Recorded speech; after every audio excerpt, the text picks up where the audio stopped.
लॉकडाऊनमुळे अनेकांचे रोजगार गेले तर अनेक शेतकऱ्यांचं सुद्धा मोठं नुकसान झालं। आणि असं असताना या कठीण काळामध्ये वाशिम जिल्ह्यामधील एक उच्च शिक्षित तरुण शेतकऱ्यांसाठी उमेदीचा नवा किरण ठरतोय।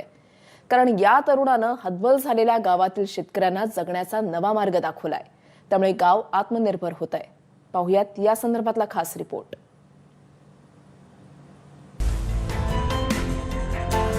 लॉकडाऊनमुळे अनेकांचे रोजगार गेले, अनेक शेतकऱ्यांचं मोठं नुकसान झालं, पण खडतर परिस्थितीतूनही मार्ग निघतो फक्त योग्य वाट दाखवणारा हवा। वाशिमच्या गोगरी गावातल्या तरुणांना डॉक्टर संतोष बोथे या त्यांच्या उच्च शिक्षित साथीदारानं वाट दाखवली आहे। मुंबईत नोकरी करणारे संतोष लॉकडाऊनमध्ये गावी आले आणि लॉकडाऊनच्या काळात शेतकऱ्यांची होणारी फरफट त्यांनी पाहिली। गावातील तरुणांना त्यांनी एकत्र केलं आणि सुरू झाला आत्मनिर्भरतेच्या दिशेने प्रवास।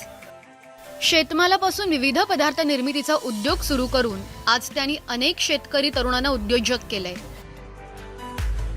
मी प्रात्यक्षिक करून म्हणजे कांद्याची कांदा पावडर, टोमॅटोची टोमॅटो पावडर आणि विविध प्रकारचं सोयाबीनचे सोया पनीर, सोया सॉस, सोया वडी असे वेगवेगळे प्रकार एकूण 40 एक प्रॉडक्ट आम्ही करण्याचा मानस आहे। त्यातले जवळपास 20 ते 25 प्रॉडक्ट आम्ही सध्या तयार केलेले आहेत। यात त्यांनी तंत्रज्ञानाचाही पुरेपूर उपयोग केला। वेबसाईटच्या माध्यमातून गावच्या मातीतलं पीक देशविदेशात पोहोचण्यासाठी मदत मिळणार आहे। शिवाय गावातल्या महिला बचत गटांनाही चालना दिली, त्यामुळे महिलांनाही रोजगार मिळालाय। आपल्या गावात तुळस, गिलोय ह्या गोष्टी खूप प्रमाणात उपलब्ध असतात, पण याचा आपल्याला भरपूर माहिती नसते काहीच। तर त्यांनी आम्हाला सांगितलं की याचं तुम्ही हर्बल टी बनवून विकू शकता। आणि आमच्या सगळ्या महिला बचत गट तुम्ही बघताय, यांना तर रोजगार मिळाल्यामुळे 2 पैसे त्यांना मिळत आहेत, तर घरातही त्या हातभार लावू शकतायत।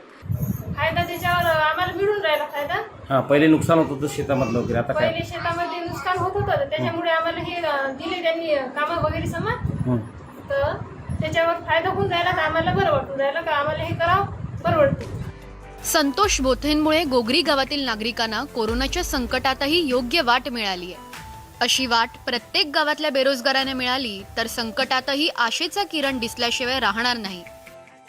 मनोज जयस्वालसह ब्युरो रिपोर्ट, एबीपी माझा, गोगरी, वाशिम। कोरोना काळातल्या निर्बंधांमुळे सध्या कोरोना रुग्णांच्या